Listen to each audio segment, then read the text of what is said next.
You're listening to a series on the historicity of Jesus' resurrection. Most of the information in this series is drawn from Dr. Dale Allison's The Resurrection of Jesus, Apologetics, Polemics, History. You can find links to other episodes in this series, as well as his fantastic book, in the description.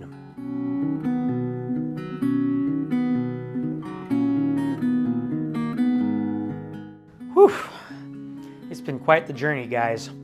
In episode 1, we looked at the importance of historical Jesus studies and concluded that they are important for us to build a solid Christology, to give a more nuanced perspective that the gospel writers were primarily theologians rather than historians, to show that we can and should learn from non-Catholics, such as Dr. Allison, whose book was the foundation for this series, and to address flawed arguments both for and against the resurrection. In episode 2, we explored the controversial history of historical Jesus studies for the sake of demonstrating that although they've been weaponized against more traditional Christian theology in the past, they should not be feared today. Episode 3 was all about historical Jesus studies today. They sure have come a long way, shifting from trying to pick apart which events in the New Testament happened from those that didn't, to understanding how memories are always shaped by factors that naturally lead to distortions. Such distortions include distantiation, which means specific details get fuzzier as time passes, narrativization, which means as time passes, stories get rearranged into a sequence that makes sense, cognitivization, which means as time passes, stories are imbued with themes that make them flow better, and articulation, which means as time passes, stories are translated and such translations can change their meaning. In episode 4, we covered how Paul said he was told that Jesus died for our sins, was buried, was raised on the third day, then appeared to Peter, the 12, more than 500 brothers at the same time, James, all the apostles, and then Paul. In episodes 5 and 6, we examined the evidence throughout the early Christian writings for each of these alleged encounters. We also examined the encounters of other characters not mentioned by Paul, such as Mary Magdalene and doubting Thomas. We concluded that there is sufficient evidence that Mary Magdalene and Peter indeed saw Jesus in visions. Mary's vision occurred after she found an empty tomb, which Jesus was indeed buried in by a historical man named Joseph of Arimathea. That is what we talked about in episode 7. The historicity of the empty tomb was discussed in episode 8. Peter's vision was most likely at the miraculous catch of fish at the Sea of Galilee. In episode 9, we discussed how the disciples' beliefs after seeing the empty tomb in visions were quite strange. The Jews expected a Messiah to liberate them from oppression, to restore the temple and usher in an era of God's reign. Eventually, at the end of time, there'd be a resurrection of everyone. Jesus' disciples would have most likely predicted this too. They probably expected Jesus to ascend to a throne during his earthly life, and if anyone was going to get resurrected, it would be everyone all together at the end of time. Instead, we leapt from this more traditional Jewish belief to a Christian one, which was, despite Jesus' failure to live up to their expectation, he appeared physically to them individually and then convinced them to live and sometimes even die for his message. That shows that it's quite likely something remarkable must have happened. But no, that remarkable event doesn't have to have been Jesus' resurrection. That was the purpose of episode 10. In which we explored empirical studies demonstrating that a pretty decent percent of people have reported seeing and even touching deceased loved ones. That said, we concluded the episode by affirming that even hallucinations can be considered physical phenomena, given how photons and other such particles of light are physical things. This would explain how Jesus could reportedly walk through walls. Finally, episode 11 looked at 4 bad arguments for and against the historicity of Jesus' resurrection. Here is the big summary, guys. This is what Dr. Allison thinks we can know at the highest degree of certainty about the historicity of the resurrection. Jesus believed he was the Messiah. His followers eventually considered him equal to God.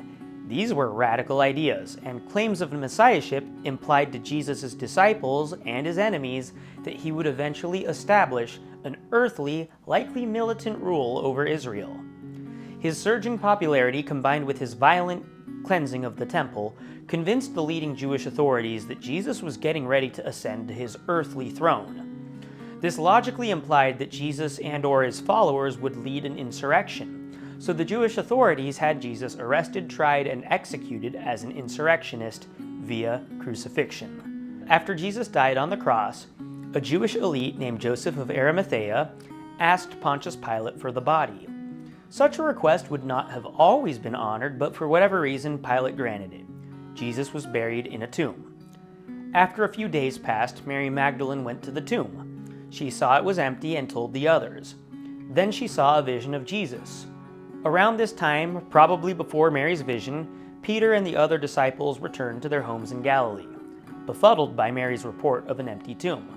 Once in Galilee, Peter saw a vision of Jesus while he was fishing. Something about this vision convinced Peter that Jesus was not a ghost and that Peter had to go out and spread Jesus' message.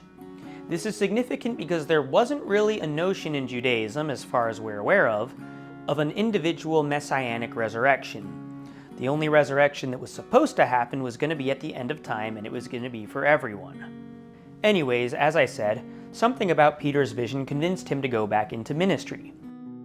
He managed to convince several other disciples who then saw a vision of Jesus together at the same time. Soon, tons of reports of Jesus' visions came flying in, and within a generation, more and more of Jesus' followers, eventually called Christians, began getting killed for their beliefs. Several of their beliefs lacked parallels with mainstream Judaism at the time, though it should be noted we don't know a whole lot about first-century Judaism, particularly the more obscure sects. What might a reasonable skeptical reconstruction of the so-called resurrection say? Jesus was crucified, he died, he was buried by a man named Joseph of Arimathea, his body was stolen, Mary, seeing the empty tomb and stricken by grief and sorrow, hallucinated Jesus, and so did everyone else. People saw collective visions of him in groups, and yes, that happens. Shared hallucinations of dead people do happen, and mass hysteria happens too. It's hard to argue against the possibility of a hallucination. It's easier to ask, though, who stole the body and why. Though there are explanations, however unlikely they may to be true. Certain questions remain, like why did they take his clothes off or forget to put the stone back in place? Though a good skeptic can chalk those details up to the evangelist just making them up. And look, it's a common theme that runs through all this talk of skepticism.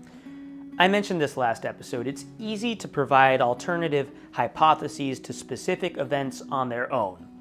A woman seeing a deceased loved one in one part of the world, while a group of people saw a different deceased loved one in another part of the world, is easier to explain than a woman seeing a deceased loved one and a group of people seeing that same deceased loved one shortly after.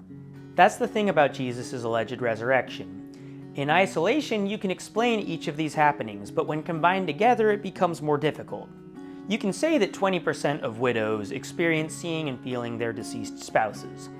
But what percentage of them have friends who saw the same person?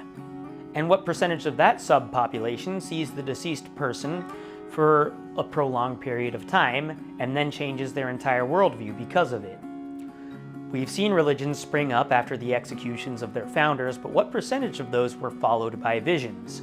What percentage of those visions involved radically changing that religion's theology, which is essentially what the visions of Jesus did to his followers? Does this concurrence of facts guarantee a historical resurrection? No. There are and will always be alternative hypotheses to explain what really happened, and that goes for any historical topic. I mean, there are people who think that William Shakespeare never existed. Dr. Allison writes, "Nonetheless, I know of no close phenomenological parallel to the series of likely events as a whole. Early Christianity offers us a missing body, plus visions to several individuals, plus collective apparitions, plus the sense of a dead man's presence, plus the conversion vision of at least one hostile outsider. Taken as a whole, this is, on any good account, a remarkable, even extraordinary confluence of events and claims. If there is a good substantial parallel to the entire series, I have yet to run across it." Now, this is me, not Dr. Allison speaking, okay?